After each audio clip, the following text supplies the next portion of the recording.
So let's try some cybersecurity trivia. What is common to Revil, Toxide, and Black Matter?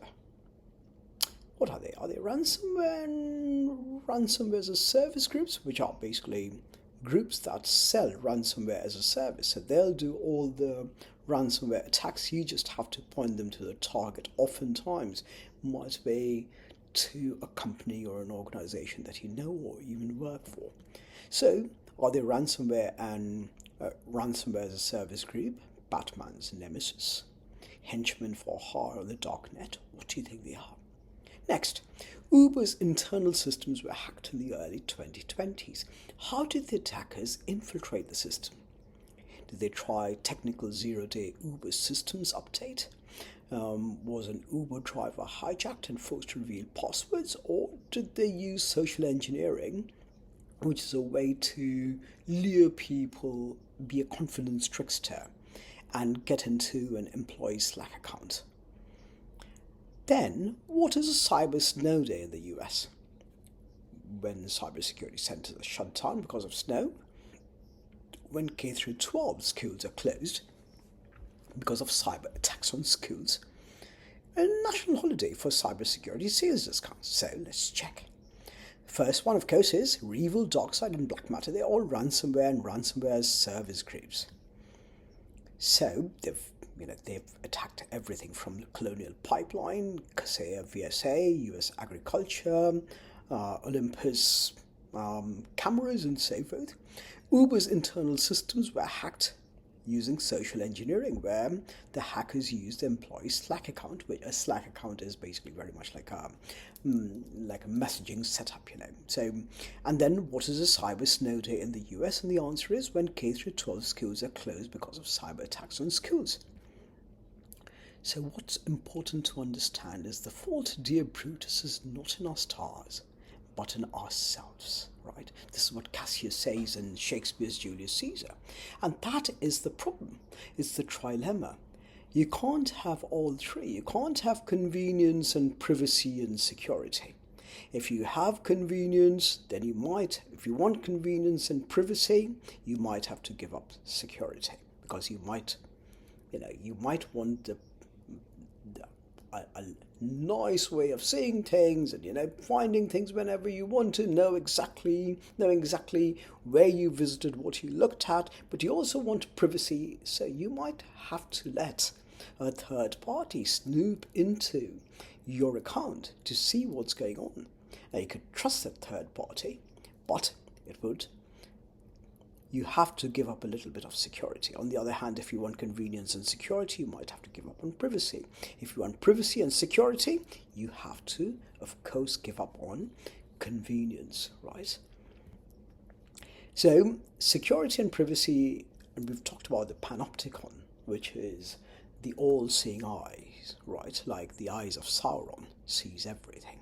And there goes the joke. It's ex-president Barack Obama sitting at a diner or something, and the little boy says, "Dad says you're spying on us online." And the Barack Obama says, "He's not your dad." Well, beyond the, the levity, do realize more security means less privacy. China thinks that panopticons deter. That's why they like to mark people, do facial recognition, post their pictures on billboards if they do something wrong, like break a traffic law or something like that, as bad citizens.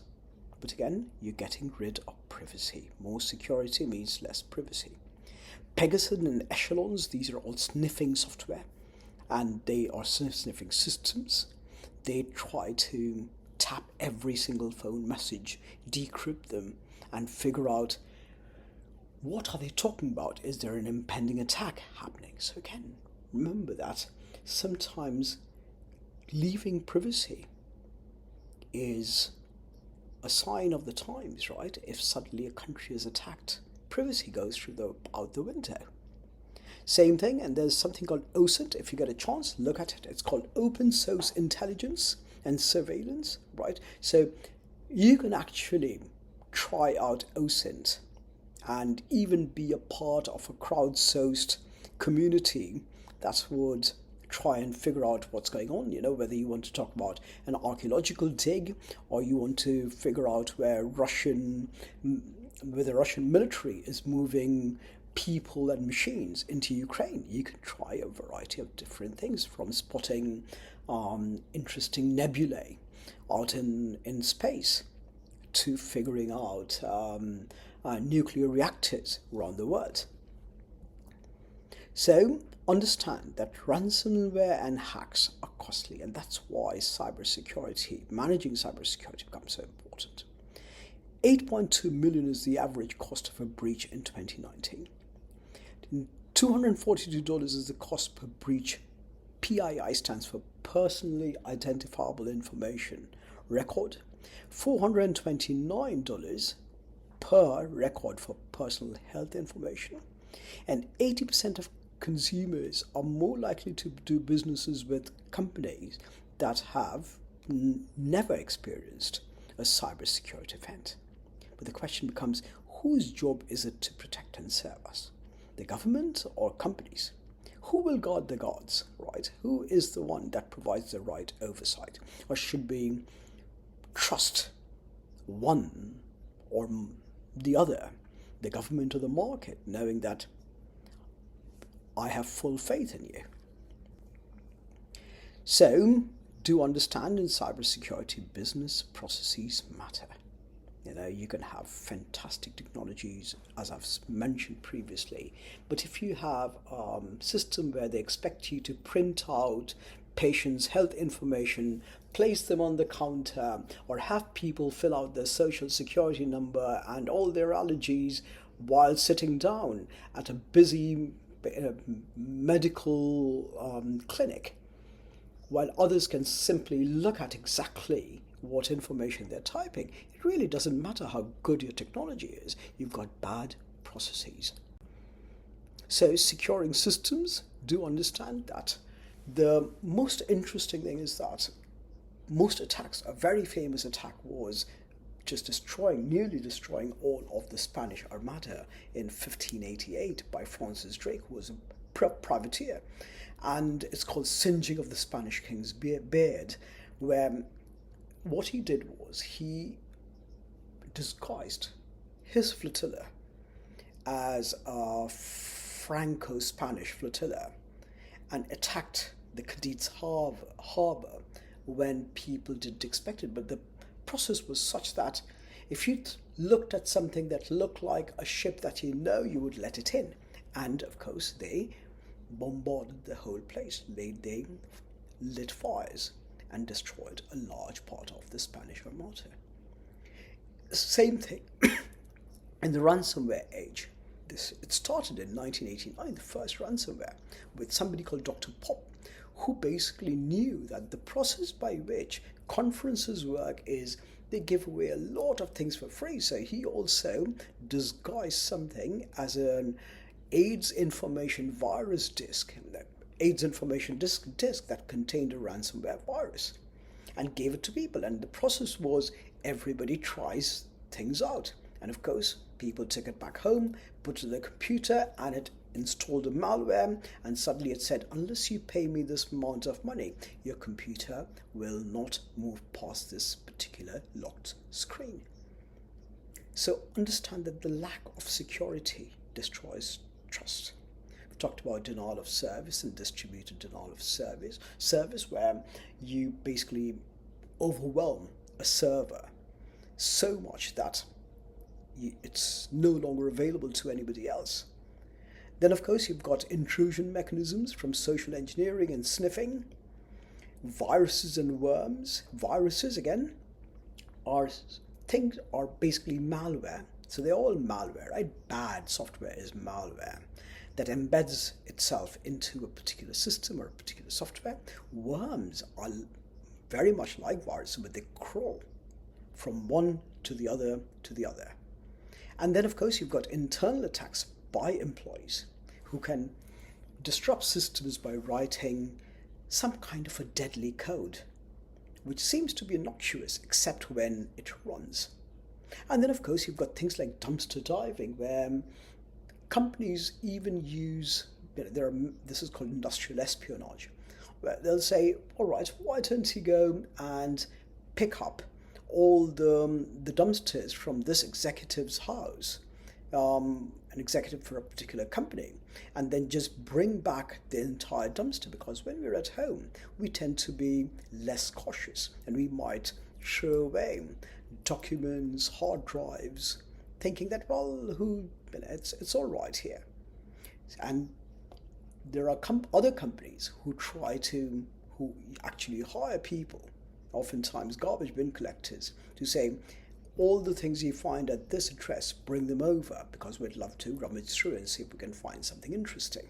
And then the clean desk policy simply means that when you leave your office, your desk has to be clean. No documents should be open for viewing at any place or time, right, on your desk. So, talking about processes, you'll read a case about it later on, but here's an example of how years and years of diplomatic pressure couldn't get Iran to slow down its nuclear proliferation. So what a bunch of countries did in unison was create an interesting malware called Stuxnet, which was fed through by social engineering Iranian operators at the nuclear plant, who thought it was something else from pictures of pretty girls or pirated videos or songs, and they carried them into their nuclear facility and plugged them into the computer. The minute they plugged it into the computer, this worm called Stuxnet, it started searching for specific conditions. Is it running a particular type of nuclear software? Is it running Windows? Is it running a particular control system? If so, it started screwing around with the centrifuge controls and basically devastated things. And the attacks, they started in June 2009, 15 years ago, or 16 years ago now. And from that point, the number of inoperative centrifuges increased sharply. So, what is assuring? IT services, of course. When you become IT managers, one of the things we've talked about is following the CIA triad: confidentiality, integrity, availability. You do therefore you start off by doing internal audit control, and you look at the control environment. What is the management philosophy? What is the cybersecurity management philosophy? What's the cybersecurity culture? What is the operating style of the company? Next, you start identifying risks and analysis. What are the systems that you have in place? You inventory things. You look at every possible input, every process that things go through. What is the output? Who has access to what and when? Control activities are basically policies and procedures, again looking at processes that ensure that employees are compliant. So preventative controls, things to prevent. Detective controls, figuring out and diagnosing what went wrong if things go wrong, and mitigating controls that can fix a problem so that you can get back into normality. And then, of course, you've got information and communication, which ensures that the organization obtains all the pertinent information, and communication and articulation is key. And then, of course, monitoring, reviewing the output generated by control activities and making sure that you're following up on what is going on. You're looking at how all the things you have implemented as change to mitigate actually has made things better or not. So you have to monitor things. And of course, you need to use defensive measures from security policies. You've got access controls, who has access to what kind of access. Should we use multi-factor authentication? Should we use a combined set? Could we use multi-device authentication? Should we practice separation of duties, which means that people, for example, who might be developing the databases should not also be writing the code for a front-end system like a JavaScript that's connecting to the database, or a Python script that's connecting to the database, right? Because then it gives somebody a chance to collude. So you have to follow due care, which is being very taking true care, versus due diligence, which is doing the baseline. Ensuring that firewalls and authentication of course is based on three main factors. What is, which is who you are, things like biometrics. What kind of documents that you have that prove who you are. For example, passports or driver's license, and what knows, things such as passwords and PINs.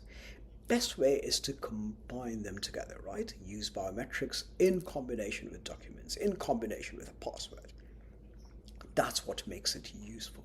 Then, of course, is encryption, ensuring that there's always a chance that we're going to lose something, but just because we lose something shouldn't mean somebody else should be able to read it.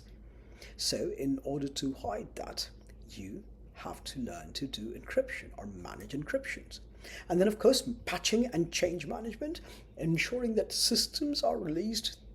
It's always a story between a mouse and a mousetrap, right? As you invent the next mousetrap, the mice get smarter. As you come up with a new cybersecurity measure, hackers get more innovative. And then learning about intrusion detection system. What kind of systems do you use to understand if somebody's trying to get into your systems or not? So this is where defense in depth comes into play.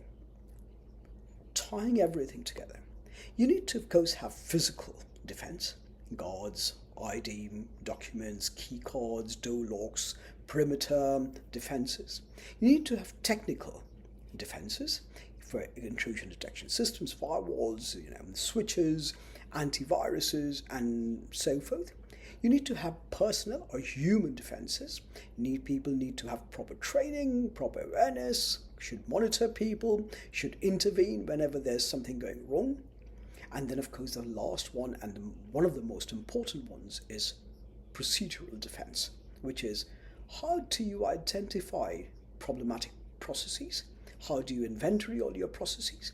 How do you prevent processes from being leveraged towards doing something terrible? How do you detect problems in processes? How do you mitigate that? How do you recover from a broken process? And of course, how do you re-engineer a process? So, mind you, protecting Gondor requires the fellowship of three things: technologies, people, and processes. Oftentimes, technology is rarely a solution. People and processes matter a lot, and that is where managing cybersecurity becomes much more important than just designing cybersecurity. So here's an example, right? A boss is worried about information security, so he sends his message one alphabet letter at a time in random sequence. That seems to be a fantastic way so that nobody ever can figure out what the password is, or what the message is. But of course, nobody can read the message either. And there is the paradox of practicing security and ensuring that it has contextual convenience so that you can still carry on doing what you need to do. Thank you very much, and I shall see you or talk to you at the next slide. Bye.